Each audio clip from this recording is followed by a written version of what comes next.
डरावनी फिल्म देखकर बुरी तरह से चिल्ला पड़े थे। आपके जबड़े शायद पूरी तरह से खुल गए थे, लेकिन क्या आपने ध्यान दिया कि ये निचला जबड़ा जो था वो हिला था।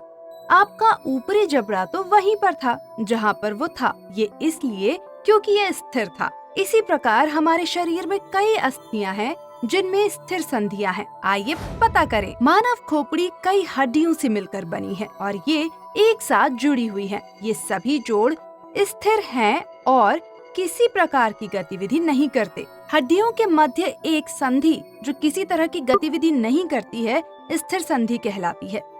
जब हम अपना पूरा मुंह खोलते हैं, ये निचला जबड़ा है जो गतिविधि करता है, ना कि ऊपरी जबड़ा।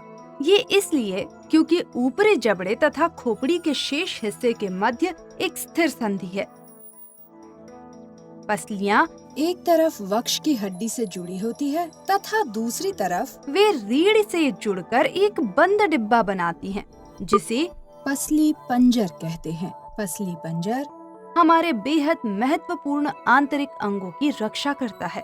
पसली पंजर पीछे की तरफ रीढ़ की हड्डी से जुड़ा होता है, जो एक साथ जुड़ी कई छोटी छोटी हड्डियों से बनती है। यही कारण है कि रीढ़ की हड्डी लचीली होती है और हम जैसा चाहते हैं झुकने की स्वीकृति दे देती है। इसे एक चल संधि कहते हैं।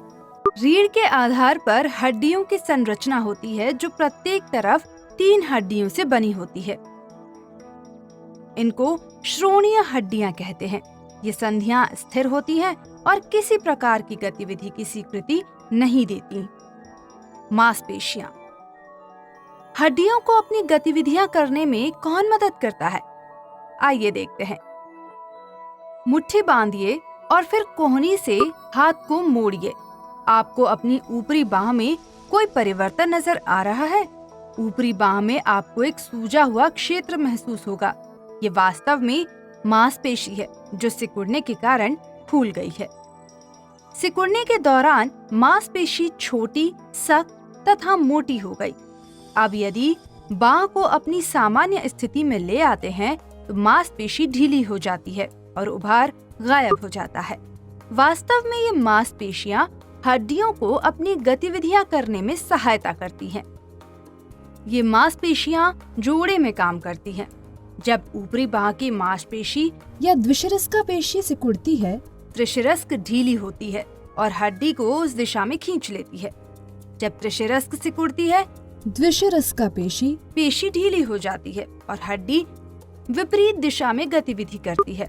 मांसपेशी सिर्फ खींच सकती है, धक्का नहीं दे सकती। जब द्विविशिर पेशी खींचती है तब बाह ऊपर की तरफ उठती है और जब त्रिशिरस्क सिकुड़ती है हड्डी को वापस अपनी मूल स्थिति में खींच ले जाती है। गतिविधि के लिए ये अत्यंत आवश्यक है कि एक जोड़ी मांसपेशियां एक साथ काम।